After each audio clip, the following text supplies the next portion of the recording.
بسم اللہ الرحمن الرحیم۔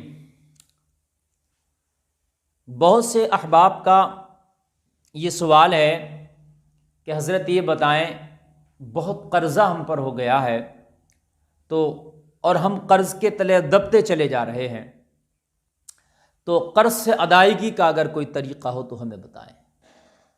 قرض سے سبکدوشی کس طرح سے ہو، قرض ادا کس طرح سے ہو۔ دم پہ دم قرض کا بوجھ بڑھتا تو جا رہا ہے، اگر آج 100 روپے قرضہ ہے تو کل 200 روپے ہو جا رہا ہے، لیکن آدھا اس کا قرض نہیں ہو رہا ہے، یعنی 50 روپیہ نہیں ہو رہا ہے۔ تو سامعین و سامعات، میں آپ کو قرض سے ادائیگی کا طریقہ بتاؤں اس سے پہلے میری یہ چند باتیں آپ سن لیں، تاکہ یہ چند باتوں پہ اگر آپ عمل کریں گے تو انشاءاللہ قرض کا بوجھ کم ہو جائے گا اور قرض کی ادائیگی آپ کے لیے آسان ہو جائے گی۔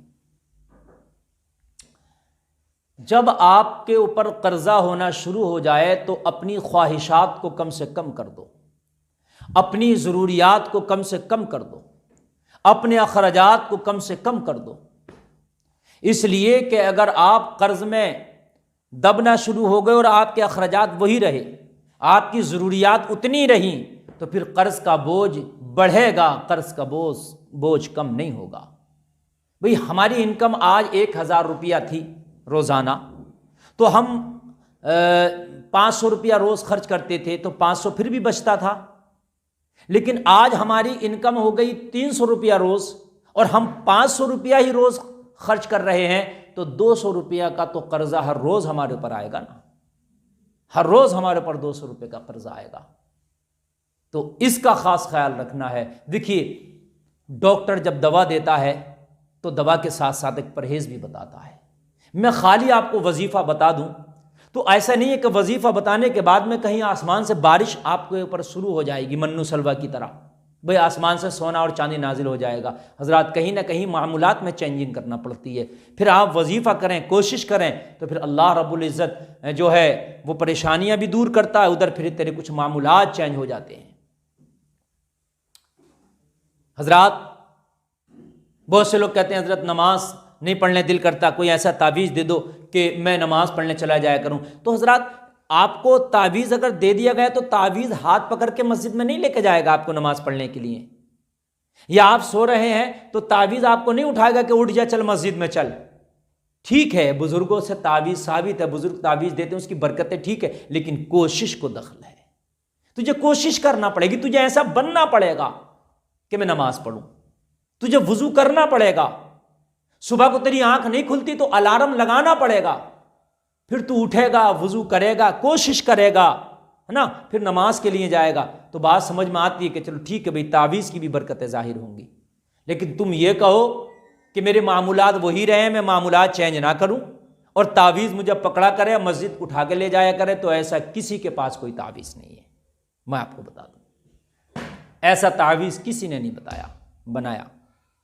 اپنی جو ہے کوشش کو دخل ہے، آپ کوشش کریں۔ من جدہ فوجدہ، جس نے کوشش کی وہ کامیاب ہوا۔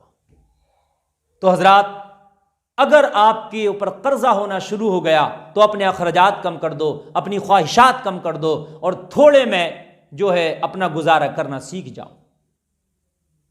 اگر تھوڑے میں گزارا کرتے ہو تو اور تھوڑے میں گزارا کرنا سیکھ جاؤ۔ اگر آپ گزارا اور خواہشات کو ہلکا اور کم کر دو گے تو آپ کے دروازے پہ کوئی یہ کہنے کے لیے نہیں آئے گا کہ تیری ڈیمانڈیں کم کیوں ہو گئیں، تیری خواہشات کم کیوں ہو گئیں۔ لیکن اگر تیرے اوپر قرضہ ہے کسی کا تو تیرے دروازے پہ ضرور آئے گا آواز لگانے کے لیے کہ میرا قرضہ کب دے گا۔ تو اس وقت شرم بھی لگتی ہے، پریشانی بھی ہوتی ہے۔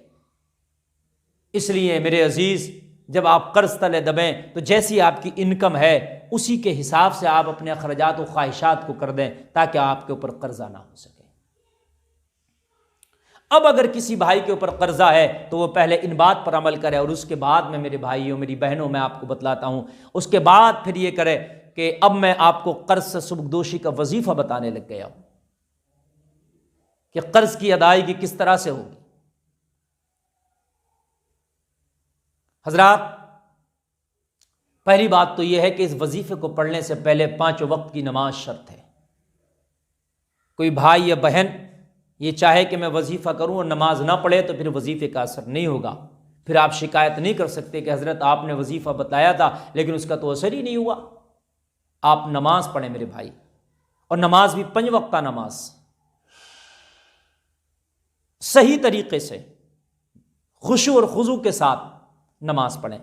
5 وقت کی نماز جب آپ پڑھنا شروع کر دیں تو اب وظیفہ یہ ہے کہ نماز پڑھنے کے بعد میں آپ 24 گھنٹہ میں 70 مرتبہ سورہ فاتحہ پڑھنا ہے، اول و آخر 3، 5 یا 7 بار درود شریف کے ساتھ۔ یعنی اس کو ایک بیٹھک میں پڑھ لیں آپ 70 مرتبہ، 70 مرتبہ آپ ایک بار میں پڑھ لیں سورہ فاتحہ، تقریباً 20 منٹ لگے گا۔ یا قسطوں میں بھی پڑھ سکتے ہیں، آپ نے ابھی 10 بار پڑھ لی، پھر آپ نے 20 بار پڑھ لیا، پھر 15 بار پڑھ لیا، پھر 5 بار پڑھ لیا، ایسے ملا کے بھی آپ 70 مرتبہ پڑھ سکتے ہیں 24 گھنٹے میں ایک بار پڑھنا ہے۔ 24 گھنٹے میں ایک بار یعنی 70 مرتبہ سورہ فاتحہ۔ ایک ٹائم اگر پڑھ لیں تو کوئی زیادہ نہیں، 20 منٹ لگے گا، بہتر ہے ایک وقت میں پڑھ لیں۔ اور جب یہ سورہ فاتحہ پڑھ جائے، ایک بار جو ہے پوری ہو جائے، تو پھر آپ نے کیا کرنا ہے؟ پھر آپ نے یہ کرنا ہے کہ آپ دونوں ہاتھوں پہ دم کر کے اور پورے بدن پہ پھرا لینا ہے اس کو اس طریقے سے۔ اس سے کیا ہوگا کہ آپ کے بدن کی بیماریاں بھی دور ہوں گی انشاءاللہ۔ پھر آپ کو دعا کرنا ہے کہ یا اللہ میرے اوپر قرض بہت ہو گیا ہے اور میں چاہتا ہوں کہ میرے قرض کی ادائیگی ہو جائے، میرے مولا غیب سے میرے قرض کی ادائیگی کا انتظام فرما دے۔ انشاءاللہ بہت جلدی یہ وظیفہ آپ کو تقریباً 40 دن کنٹینیو کرنا ہے۔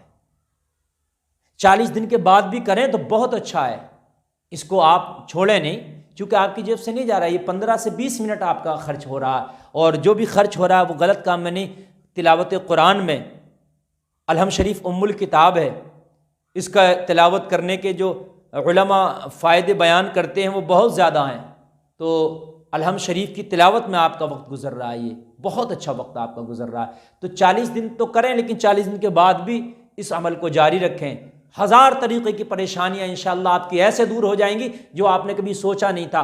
وہ بگڑے ہوئے کام جو کبھی بنتے ہی نہیں تھے، آپ کو لگتا تھا کہ یہ ناممکن ہے، یہ کام بن ہی نہیں پائیں گے، انشاءاللہ وہ کام آپ کے غیب سے بنیں گے، آپ نے سوچا بھی نہیں ہوگا۔ میں نے خود تجربہ کیا، الحمدللہ فقیر نے خود تجربہ کیا اس عمل پر۔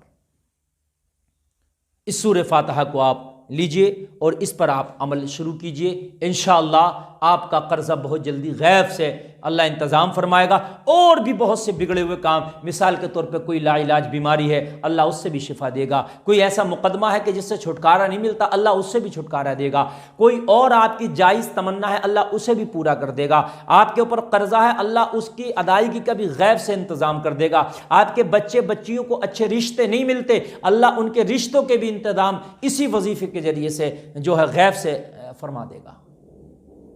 یا آپ کی بچی کو سسرال میں کوئی تکلیف ہے، اور بہت سے کہتے ہیں کہ ہمیں کوئی تعویذ بتا دو ایسا کہ ہمارے سسرال والے، ہمارے شوہر ہم سے محبت کرنے لگیں، یا کسی کی بیوی اس سے محبت نہیں کرتی ہے، تو اس وظیفے کو کریں، انشاءاللہ سسرال والے بھی محبت کریں گے، شوہر بیوی سے محبت کرے گا، بیوی شوہر سے محبت کرنے لگ جائے گی۔ اس کو جو نیت کر کے آپ پڑھیں گے، اللہ تعالیٰ آپ کو اس نیت کے مطابق عطا فرمائے گا۔ بس میری یہی گزارش ہے کہ اس کو صحیح طریقے سے اور نماز کی پابندیوں کے ساتھ اس وظیفے کو کریں، انشاءاللہ قرض کی ادائیگی آسانی کے ساتھ ہو جائے گی۔